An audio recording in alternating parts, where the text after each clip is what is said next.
Yo, what is up, guys? It's Cohen back again today with another video. Today's not going to be a recap of all the NBA games as I'm filming this. There's still three going on. Cavs Warriors, Heat Clippers, and Nets Kings. I just don't have the time tonight. I'm a college student, so I've got stuff to do. But I wanted to talk a little bit about the Jazz Sixers game that just ended. A game that is a matchup between the two top seeds in each conference at this point in the season. The Jazz are absolutely on fire right now. They're 19-1 in their last 20 games, only one loss to the Nuggets in that 20-game stretch, which is absolutely incredible. The Sixers have been doing great recently. The last few games have kind of been struggling. They're, I believe, now on a 3-game losing streak, although tonight they were without their best player and potential MVP, Joel Embiid. Despite that, though, the Sixers put up a great fight tonight. They did end up falling to the Jazz. It was a great game if you didn't watch it because you found out Embiid was going to be out, so you thought it wouldn't be a great game. You missed out because it was a great game. The Sixers lost 134 to 123, putting up 123 points for this Jazz team, or for this Sixers team against this Jazz team, especially without Joel Embiid, is really, really remarkable. And that was a huge part due to Ben Simmons, who dropped his career high tonight. He had 42 points, 12 assists, 9 rebounds. He gets so much disrespect for absolutely no reason. Ben Simmons is an incredible player, and if you think that he's a bad player just because he doesn't have a jump shot, then you are not watching the games and you're just looking at the box scores. Sorry to tell you that. It's not a valid opinion to think that Ben Simmons just sucks, because it just doesn't make sense. You can say you would like him to shoot jumpers, and in my opinion, he would be more dangerous if he could shoot jump shots, particularly three-pointers, because he does shoot a mid-range every now and again. But it's not necessary for his game. A couple weeks ago, or actually probably about a month ago now, I tweeted out that I think this Sixers team can still be very, very successful, potentially even championship level, even if Ben Simmons doesn't develop a jump shot. I don't think he needs it. I think it would be cool for him to have one, but I don't think he necessarily needs it, because I think he can play kind of like a upgraded Draymond Green type role for this Sixers team. And you may be being like, oh, Draymond Green, whatever. Draymond Green was a huge part as to why that Warriors team won those championships, particularly that first one, why they went 73-9. Draymond Green is an incredible player, and he's a very impactful player, similarly to how Ben Simmons is. But if you just looked at the box score, you would think Draymond Green sucks. You'd be like, how is Draymond Green on this team? How is this team winning so many games with Draymond Green starting for their team? It's the same thing with Ben Simmons, man. If you don't think, another narrative that pisses me off about Ben Simmons, sorry, I just want to go on this rant real quick because I really like Ben Simmons, and he gets such a bad rap, despite being a very, very good player. A lot of people say he hasn't improved since his rookie season, which is just stupid if you watch the games. Ben Simmons is much better at finishing around the rim than he was in his rookie season. He's a much better defender. I would say right now he's a Defensive Player of the Year candidate. He is easily an all NBA level defender. He guards the other team's best player on most nights, unless it's a center, then obviously Embiid's going to guard them. But anything else, it's Ben Simmons. He can guard any position you need him to. He played a lot of defense on Rudy Gobert tonight. He did a great job. He guarded Donovan Mitchell at times. He played defense on all these different players because he's so versatile. He's like a Swiss Army knife defensively. The fact that he was able to put up 42 points tonight too in Joel Embiid's absence is a huge testament to, if Ben Simmons wanted to be more aggressive, he could.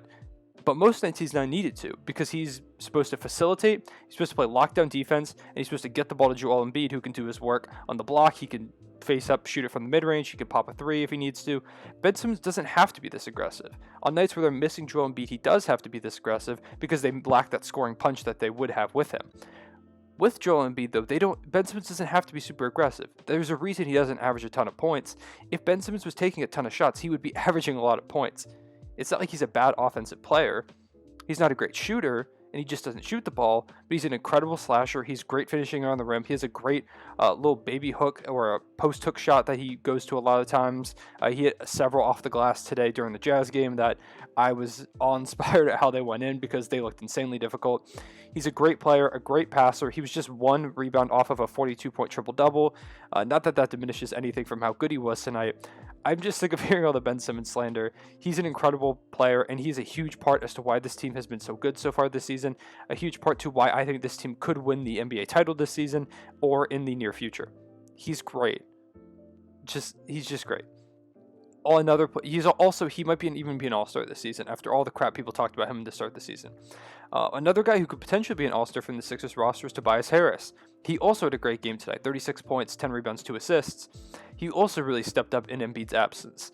It was really just the other guys that didn't step up a ton. Also, I just general shout out to Tobias Harris. A lot of people gave the Sixers crap and him crap for getting that huge contract, saying he didn't deserve it. He's been great this season. He's been really, really good. Mike Scott started at center tonight for the Sixers. He only played 17 minutes, had 6 points, nothing great. Seth Curry struggled tonight. He struggled a lot since he came back from COVID. I think that's still kind of bothering him. 11 points. Dwight Howard was pretty good tonight. He had 14 and 12, a season high for him. Danny Green was terrible. He only had 3. Korkmaz has been awful this season. He had 0 points. Since coming back from injury, he's really, really struggled. I think that tonight was a clear example of why the Sixers team needs another creator off the bench, because even if they had Shake Milton tonight, I don't even know if it would have been enough, because you need another guy who can create. If Ben Simmons or Tobias Harris weren't in the game, they're just shots were not being created. Tyrese Maxey played 13 minutes, he had 6 points. He was all right tonight, nothing special. I think that the Sixers team will definitely make some trades, and I think that they could come out of the East. On the other side of the ball, I've talked a lot about the Sixers, who didn't even win the game, but I want to give them credit because even though they lost, they didn't have Joel Embiid. It was a great performance, whatever. Jazz side of the ball, the story of tonight was Jordan Clarkson, who I believe is running away with the Sixth Man of the Year race. I don't see it being at all like last year's where it was super close.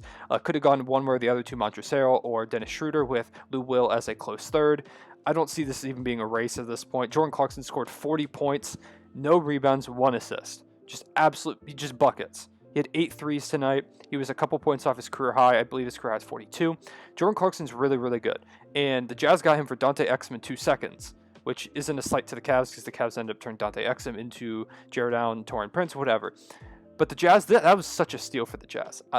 It's really crazy to look back on that. This clear Sixth Man of the Year candidate and the easy front runner was gotten for so cheap. He has been amazing for them, a huge part as to why they're so good this season. He gives them that huge scoring punch off the bench. He might be their second best scorer. Honestly, he probably is, behind Donovan Mitchell, who had 24 tonight, 3 rebounds, 5 assists. He was solid tonight. He wasn't doing anything super crazy. He was right around his season averages, but he did exactly what he needed to do. Bojan, Bogdanovich knocked down a couple shots late that were really useful. Joe Ingles is really good. Just an all-around effort from this team, which is really what the Jazz do on every single night. This Jazz team just beats you up with team basketball. They'll have 1 or 2 guys that'll go off every single night. Tonight it was probably Jordan Clarkson, and you could throw Donovan Mitchell in there.